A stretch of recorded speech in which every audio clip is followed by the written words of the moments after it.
ಹನುಮಾನ್ ಚಿತ್ರದ ನಿರ್ಮಾಪಕರೇ, ನಿರ್ದೇಶಕರೇ, ಇಲ್ಲಿ ಬಂದಿರುವಂಥ ನನ್ನೆಲ್ಲ ಚಲನಚಿತ್ರ ವಾಣಿಜ್ಯ ಮಂಡಳಿ ಅಧ್ಯಕ್ಷರಾದಂಥ ನರಸಿಂಹರವರೇ, ಕಾರ್ಯದರ್ಶಿ ನಮ್ಮ ಕುಮಾರ್ ಅವರೇ, ಶಿಲ್ಪಾ ಶ್ರೀನಿವಾಸ್ ಅವರೇ, ವಿಶೇಷವಾಗಿ ಕೇಂದ್ರ ಬಿಂದು, ಈ ಚಿತ್ರದ ಕೇಂದ್ರ ಬಿಂದು ರವಿಕಿರಣ್ ನಾಯಕ ನಟ. ನಾವೆಲ್ಲ ಹಿಂದೂ ಸಂಸ್ಕೃತಿಯನ್ನು, ಹಿಂದೂ ಧರ್ಮವನ್ನು ನಂಬಿಕೊಂಡು ಬದುಕಲಾಗುತ್ತಿದ್ದಾರೆ. ಹಾಗಾಗಿ ಈ ಒಂದು ಚಿತ್ರಕ್ಕೆ ಆ ಭಗವಂತನ ಹೆಸರಿಟ್ಟು ಈ ಚಿತ್ರವನ್ನು ಮಾಡಿದ್ದಾರೆ. ಅದು ಕೂಡ ಅವನ ಸನ್ನಿಧಿಯಲ್ಲಿ. ಯಾಕೆ ಅಂತ ಹೇಳಿದ್ರೆ ಈ ಭಾಗದಲ್ಲಿ ಇವನೊಬ್ಬ ಶಕ್ತಿ ದೇವ. ನಮಗೆ ಯಾವುದೇ ಕಾರ್ಯ ಮಾಡಿದ್ರು ಕೂಡ ಇಲ್ಲಿ ಬಂದು ಇಲ್ಲಿ ನಮಸ್ಕಾರ ಮಾಡ್ಕೊಂಡು ಹೋಗಿ ಆಮೇಲೆ ಬೇರೆ ಕೆಲಸಕ್ಕೆ ಕೈ ಹಾಕುವಂಥದ್ದು ನಮ್ಮ ರೂಢಿ ಸಂಪ್ರದಾಯ. ಹಾಗಾಗಿ ಒಳ್ಳೆಯ ಜಾಗದಲ್ಲಿ ಈ ಒಂದು ಟೀಸರ್ನ ಲಾಂಚ್ ಮಾಡಿದ್ದಾರೆ. ತಾರಕಾಸುರ ಮೊದಲನೇ ಚಿತ್ರ, ಅದರಲ್ಲೂ ಕೂಡ ಅದ್ಭುತವಾಗಿ ಪಾತ್ರ ಮಾಡಿದ್ರಿ. ಮತ್ತೊಂದು ಆಯಿತು, ಈಗ ಮೂರನೇ ಚಿತ್ರ ಈ ಹನುಮಾನ್. ಆ ಟೀಸರ್ನ ನೋಡ್ತಾ ಇದ್ದಾಗ ಇವತ್ತಿನ ಟೆಕ್ನಿಷಿಯನ್ನು ಏನಿದ್ದಾರೆ ಅವರೆಲ್ಲರೂ ಕೂಡ ಸೇರಿಕೊಂಡು ಭಾಳ ಅದ್ಭುತವಾಗಿ ಮಾಡಿದ್ದಾರೆ. ನೋಡೋಣ ಚಿತ್ರ ಹೇಗೆ ಮೂಡಿಕೊಂಡಿದೆ ಅನ್ನೋದನ್ನು ಮುಂದಿನ ದಿನಗಳು ನೋಡೋಣ. ಟೀಸರ್ ನೋಡಿದ್ರೆ ಗೊತ್ತಾಗುತ್ತೆ ಚಿತ್ರ ಅದ್ಭುತವಾಗಿ ಬಂದಿದೆ ಅಂತ ಹೇಳ್ಬಿಟ್ಟು. ಯಾಕೆ ನಿರ್ಮಾಪಕರಿಗೆ ಆಗಲೇ ಹೇಳಿದ್ದಾರೆ, ನಮ್ಮ ಕೆಲಸ ನಾವು ಮಾಡಿದ್ದೀವಿ, ಬಾಕಿ ಎಲ್ಲ ನಿಮ್ಮ ಮೇಲೆ ಬಿಟ್ಟಿದ್ದೀವಿ ಅಂತ ಹೇಳಿದ್ವಿ. ಆ ಭಗವಂತನ ಆಶೀರ್ವಾದ ಸದಾ ನಿಮಗಿರಲಿ. ಯಾಕೆ ಅಂತ ಹೇಳಿದ್ರೆ ಇವತ್ತಿನ ದಿನ ಕನ್ನಡ ಚಿತ್ರಮಂದಿರದಲ್ಲಿ ಓಡೋದೇ ಭಾಳ ಕಷ್ಟ ಆಗಿದೆ. ಅಂಥ ಒಂದು ಪರಿಸ್ಥಿತಿ ಇವತ್ತು ನಿರ್ಮಾಣ ಆಗಿದೆ. ನಿನ್ನೆ ನಾವು ಭಾಳ 2013ನೇ ಇಸ್ವಿಯಿಂದ ಒಂದು ಯಾವುದೋ ಒಂದು ಸಿನಿಮಾ ರಂಗದ ಬಗ್ಗೆ ಹೋರಾಟ ಮಾಡ್ತಿದ್ದೋ. ಎಲ್ಲ ಚಿತ್ರಮಂದಿರಗಳಲ್ಲೂ ಕೂಡ 200 ರೂಪಾಯಿ ಮೇಲೆ ಪ್ರವೇಶ ದರ ಇರಬಾರ್ದು ಅಂತ ಹೇಳಿ ಸರ್ಕಾರದ ಮೇಲೆ ಒತ್ತಡವನ್ನು ತಂದು ಮಾಡಿದ್ರು. ಆದರೆ ಮತ್ತೊಂದು ಅವಧಿಗೆ ಅದು ಮುಂದೋಯ್ತು.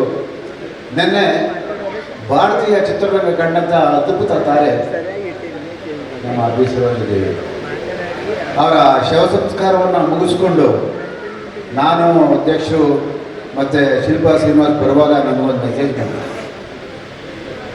ನಿಮ್ಮ 13ನೇ ವರ್ಷದಿಂದ ಕಂಡಂಥ ಕನಸು ಇವತ್ತು ನನಸಾಗಿದೆ. ಸರ್ಕಾರ ಆದೇಶವನ್ನು ಹೊರಡಿಸಿದ್ದಾರೆ, 200 ರೂಪಾಯಿ ಮೇಲೆ ಮಲ್ಟಿಪ್ಲೆಕ್ಸ್ನಲ್ಲಿ ಚಿತ್ರಮಂದಿರದಲ್ಲಿ ಪ್ರವೇಶ ದರ ಅದಕ್ಕಿಂತ ಜಾಸ್ತಿ ಇಲ್ಲ. ಆ ಆರ್ಡರ್ನ ಇವತ್ತು ರಾಜ್ಯ ಸರ್ಕಾರ ಮಾಡಿದ್ದಾರೆ ಅಂತ ಹೇಳಿದಾಗ ನಾನು ಒಂದು ರೀತಿ ರೋಮಾಂಚನ ಆಯಿತು. ಎಂಥ ಒಬ್ಬ ಕಲಾವಿದೆಯ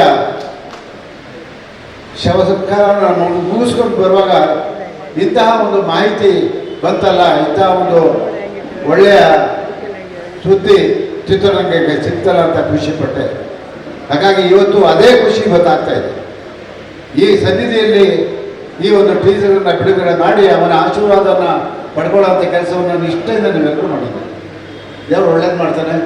ಯಾಕೆಂತಂದರೆ ನಿಮ್ಮ ಕೆಲಸ ನೀವು ಮಾಡಿ, ಮುಖ್ಯತ ಅವನಿಗೆ ಬಿಡಿ, ಪ್ರೇಕ್ಷಕರಿಗೆ ಬಿಡಿ. ನಿಮ್ಮ ಚಿತ್ರ ಯಾವ ರೀತಿ ಇದೆ ಅನ್ನೋದ್ರ ಮೇಲೆ ಪ್ರೇಕ್ಷಕರು ಬರ್ತಾರೆ, ಕೈ ಹಿಡಿತಾರೆ. ಆದರೆ ಒಳ್ಳೆಯ ಚಿತ್ರ ಯಾರು ನನಗೆ ಗೊತ್ತಿದ್ದಾಗ ಕೈ ಬಿಟ್ಟಿಲ್ಲ. ಅದು ಕೆಲವು ಅಚಾತುರ್ಯಗಳಿಂದ ಏನೇನೋ ಒಂದೊಂದು ಸಾರಿ ಆಗೋಗುತ್ತೆ, ಅದೆಲ್ಲ ನಾವು ಕಣ್ಣಲ್ಲಿ ಕಂಡಿದ್ದೇವೆ. ಆದರೆ ನೀವು ಯೋಚನೆ ಮಾಡಿ ಯಾವಾಗ ಬಿಡುಗಡೆ ಮಾಡಬೇಕು, ಅದಕ್ಕೆ ಏನೆಲ್ಲ ಮಾಡಬೇಕು. ಈಗ ಪಬ್ಲಿಸಿಟಿ ಭಾಳ ಮುಖ್ಯ, ಜನಗಳಂತ ಹೋಗೋದು ಭಾಳ ಮುಖ್ಯ ಇದೆ. ಆ ಕೆಲಸ ನೀವು ಮಾಡಿ, ಭಗವಂತ ನಿಮ್ಗೆ ಆಶೀರ್ವಾದ ಮಾಡಲಿ, ಈ ಚಿತ್ರ ಯಶಸ್ವಿ ಆಗಲಿ. ಇದಾದಮೇಲೆ 100ನೇ ದಿನ ಬಂದರೆ ನಾವೆಲ್ಲ ಸೇರೋಣ. 100ನೇ ದಿನಕ್ಕೆ ಮತ್ತೊಮ್ಮೆ ಇದೇ ಜಾಗದಲ್ಲಿ ಸೇರೋಣ. ಆಡಂಬರ ಬೇಡ, ಇದೇ ಜಾಗದಲ್ಲಿ ಸೇರೋಣ. ಯಾಕೆಂತ ಹೇಳಿದ್ರೆ ಆ ಭಗವಂತನಿಗೆ ನಾವೆಲ್ಲರೂ ಕೂಡ ಆ ಭಕ್ತಿಪೂರ್ವಕ ನಮನಗಳನ್ನು ಸಲ್ಲಿಸಬೇಕು. ಈ ಜಾಗದಲ್ಲೇ ಮತ್ತೊಮ್ಮೆ ಸೇರೋಣ ಅಂತಕ್ಕಂಥ ಮಾತನ್ನು ಹೇಳ್ತಾ ಈ ಒಂದು ಚಿತ್ರ ಯಶಸ್ವಿಯಾಗಲಿ. ಅದರ ಜೊತೆಗೆ ನಮ್ಮ ಕಿರಣ್ ಅವನಿಗೆ ಒಳ್ಳೆಯದಾಗಲಿ. ಯಾಕೆಂತ ಹೇಳಿದ್ರೆ ಅವ್ರ ತಂದೆ ಬಹಳ ಕಷ್ಟಪಟ್ಟು ಮಕ್ಕಳನ್ನ ಈ ಮಟ್ಟಕ್ಕೆ ತಂದಿದ್ದಾರೆ. ಇವತ್ತು ಅವರ ಆಶೀರ್ವಾದ ಭಾಳ ಮುಖ್ಯ. ನಿಮಗೆ ಅವ್ರು ಬಂದಿದ್ದಾರೆ, ಅವರ ಆಶೀರ್ವಾದ ಮಾಡಿದ್ದಾರೆ. ಚಿತ್ರ ಯಶಸ್ವಿಯಾಗಲಿ. ಅದಕ್ಕೆಲ್ಲದಕ್ಕಿಂತ ಹೆಚ್ಚಾಗಿ ಮಾಧ್ಯಮದ ಅಭಿವೃದ್ಧಿ. ನಾನು 40 ವರ್ಷಗಳಿಂದ ನಾನು ಹಲವಾರು ಮಾಧ್ಯಮದ ಸ್ನೇಹಿತರನ್ನ ನೋಡ್ಕೊಂಡು ಬಂದಿದ್ದೀನಿ. ಒಂದಲ್ಲ ಒಂದು ರೀತಿಯಲ್ಲಿ ಕನ್ನಡ ಚಿತ್ರರಂಗಕ್ಕೆ ಅವರ ಆಸೆ. ಯಾವತ್ತೂ ಕೂಡ ಅವರಿಲ್ಲದೆ ಕನ್ನಡ ಚಿತ್ರರಂಗ ಇಲ್ಲ. ಅವರನ್ನು ನಂಬಿ ಅವ್ರ ಮೇಲೆ ಭಾರ ಹಾಕಿ ಚಿತ್ರ ಬಿಡುಗಡೆ ಮಾಡಿ, ಅವರು ಕೂಡ ನಿಮಗೆ ಹೆಚ್ಚಿನ ಸಹಕಾರವನ್ನು ಕೊಡ್ತೀರಾ ಅನ್ನೋ ನಂಬಿಕೆ ಇಟ್ಕೊಂಡು ಈ ಮಾತನ್ನು ಈ ಒಂದು ವೇದಿಕೆ ಮೇಲೆ ನಾನು ಹೇಳ್ತಾ ಇದ್ದೀನಿ. ಮತ್ತೊಮ್ಮೆ ಈ ಚಿತ್ರತಂಡಕ್ಕೆ, ಈ ಚಿತ್ರಕ್ಕೆ ನಾನು ವಿಶೇಷವಾಗಿ ಹರಸ್ತೀನಿ, ಹಾರೈಸ್ತೀನಿ. ಒಳ್ಳೆಯದಾಗಲಿ. ನಮಸ್ಕಾರ. ಧನ್ಯವಾದಗಳು ಸರ್. ಭಗವಂತನ ಸನ್ನಿಧಾನದಲ್ಲಿ 100ನೇ ದಿನದ ಬಗ್ಗೆ ಮಾತನಾಡಿದ್ರೆ ನಿಮ್ಮ ಬಾಯಿ ಹರಕೆ ಅಂದ್ರೆ ಆಗಲಿ, ಇಲ್ಲೇ ಕಾರ್ಯಕ್ರಮ ಮಾಡೋಣ. Thank you sir. ವಾಣಿಜ್ಯ ಮಂಡಳಿ ಮಾಜಿ ಅಧ್ಯಕ್ಷರಾಗಿರುವಂಥ NM ಸುರೇಶ್ ಸರ್ ಬಂದಿದ್ದಾರೆ ಸರ್. ದಯವಿಟ್ಟು ವೇದಿಕೆ ಮೇಲೆ ಬರಬೇಕು.